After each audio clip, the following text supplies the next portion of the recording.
કોણ વાંચશે રકમ બોલો?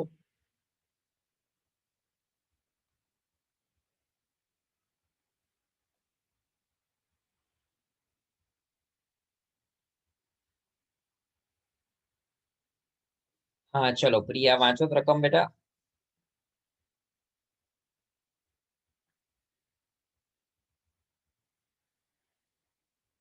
हाँ सर વાંચો.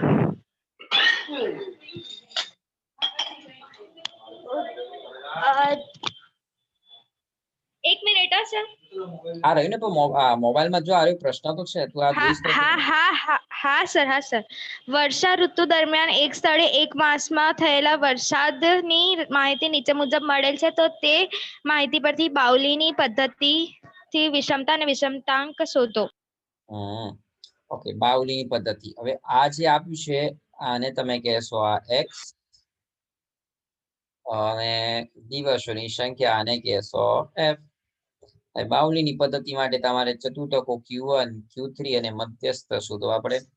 તો ચલો આપણે એને શોધવા માટે આ રીતે આ રકમ લખીએ. જે પ્રશ્ન આપી છે એની જ લખી છે એક્સ અને આ એફ અને આ CF. ઓકે તો હવે એક્સ તો આજે પ્રશ્નમાં આપણને આપ્યું છે આ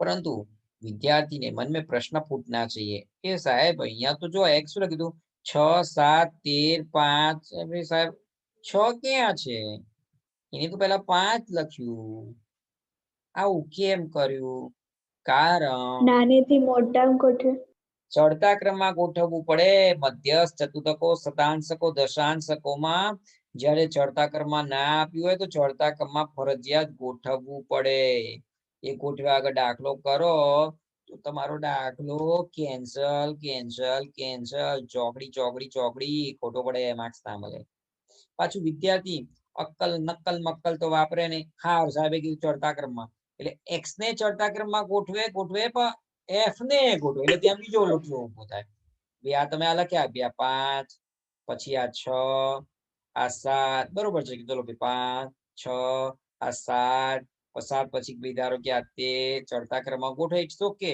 પરંતુ આ f ને પાછું ચડતા ક્રમમાં નહીં ગોઠવવાનું પાછું વિદ્યાર્થી આવે બંદૂક લઈને મારી જોડે કોણ પટ્ટી સાહેબ એમ તો કીધું તું ચડતા ક્રમમાં ગોઠવો આ ચડતા ક્રમમાં ગોઠવો તો સાહેબ ખોટો આવ્યો પછી હું જોઉં એટલે પણ f ક્યાં કહ્યો તો ખાલી x ને જ કીધો તો x ને જ ગોઠવવાનું તો તે f ને ગોઠવી નાખેલા આ તો મોટો લોટ છે f માટે શું કરવાનું તો કે જો આ 5 ની સામે કેટલા છે 8 તો અહીંયા સામે 8 જ લખવાના હોય પછી વાત કરીએ આ 6 ની સામે f 10 હતા તો આપણે અહીંયા 10 જ લખવાના હોય તો તમે આને પછી જો ચડતા ક્રમમાં ગોઠવી નાખો તો હરી થઈ જાય તો ચલો પહેલા ચડતા ક્રમમાં x ગોઠવવાનો એની સામે f જે લખ્યો લખવાનું આટલું આવડે CF એટલે સંચય આવૃત્તિમાં શું હોય પહેલામાં તો 8 ની 8 લખી દેવાની પછી બીજામાં શું કરવાનું બીજામાં 10 વત્તા 8 સાહેબ 10 વત્તા 8 18 પછી શું કરવાનું પછી સાહેબ આ 5 વત્તા 18 27 આ 3 વત્તા 23 સાહેબ એ તો થાય 26 3 વત્તા 26 29 2 વત્તા 29 તો થાય 31 ઓકે આ રીતે હા હવે આપણે વાત કરીએ છીએ કે ભાઈ જે n બરાબર 31 થાય ને પછી આ ચતુર્થક પ્રથમ ચતુર્થક Q1 નું લખીએ સૂત્ર પ્રથમ ચતુર્થક Q1 બરાબર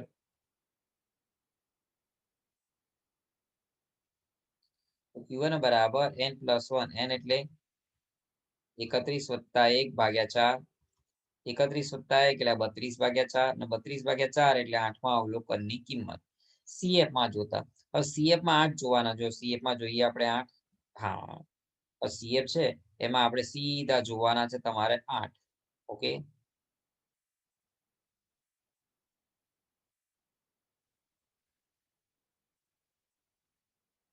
તો જો આ CF માં જોઈએ 8 અરે ભાઈ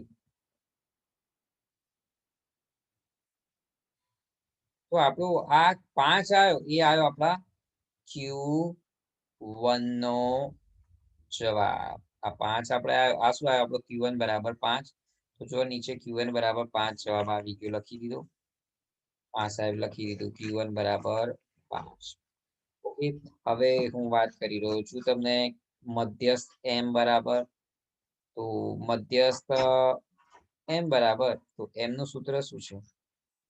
સાહેબ m નું સૂત્ર છે n+1 ભાગ્યા 2 માં અવલોકનની કિંમત. આપણા n 31 વત્તા 1, 31 વત્તા 1 એટલે 32, 32 ભાગ્યા 2, 32 ભાગ્યા 2 એટલે 16 માં અવલોકનની કિંમત આપણે CF માં જોતા. તો ચલો આપણે 16 માં અવલોકનની કિંમત CF માં જોઈએ. CF માં ક્યાં ગયું? 16 કે તેથી મોટા? સાહેબ CF માં 16 કે સૌથી મોટા 18 કહેવાય.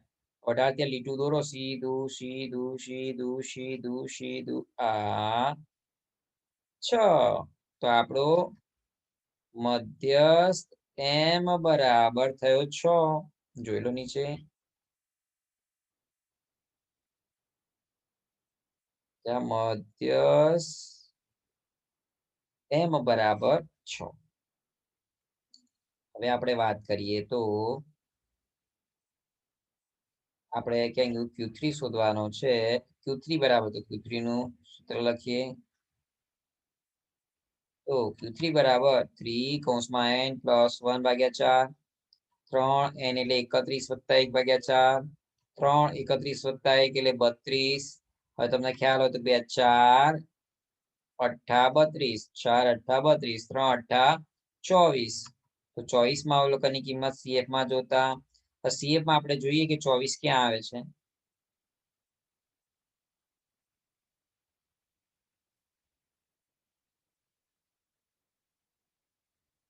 ઓકે, હવે CF માં 24 કે 24 થી મોટા જોવાના છે.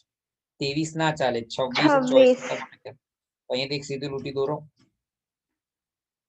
હા, તો આ 13.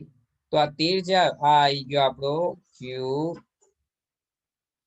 નો જવાબ. જો કદાચ કોઈને ચતુર્થકો ને મધ્યસ્થ શોધતા ના આવડતો તે પણ આ શીખી લીધો તમે.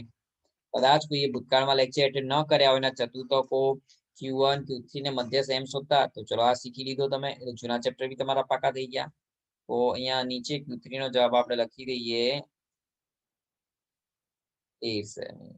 હવે સિમ્પલ હતું કે ભાઈ આ વિષમતા SK નું આપણે સૂત્ર લખવાનું હતું, Q3 + Q1 - 2m.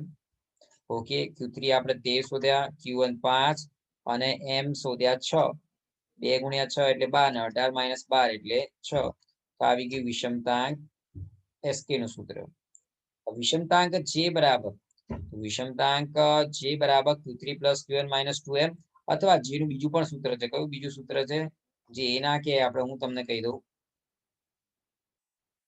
વિષમતાંક J નું બીજું સૂત્ર છે SK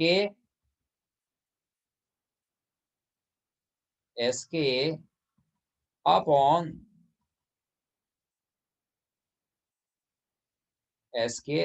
Q3 માઇનસ ભાઈ આવું ના ચાલે.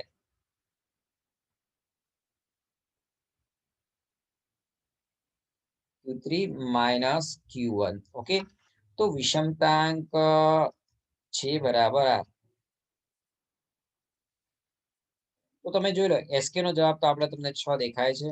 ઓકે સર, 6 દેખાય છે. ભાગ્યા Q3 - Q1. Q3 છે આપણા 13 અને માઇનસ Q1 છે આપણા 5. તો આ 6 ભાગ્યા 13 માંથી 5 જાય કેટલા વધે? 8. તો 6 ભાગ્યા 8 તમે તમારા કેલ્ક્યુલેટરમાં કરો. 6 ભાગ્યા 8 એટલે કે 3 દુ 6 ને 4 દુ 8, 3/4.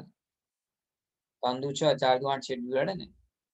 3/4, 3/4 કરો તો જે બરાબર 0.75 આવે એનો જવાબ. એટલે આઈધર તમે આ સૂત્રની મદદથી પણ ગણી શકો અને આ સૂત્રની મદદથી પણ જે તમે આ ગણી શકો છો. તો અહીંયા જે પૂરો થયો બાવલીની રીતે. આપણો લેક્ચર અહીંયા હું આ પૂરો કરું.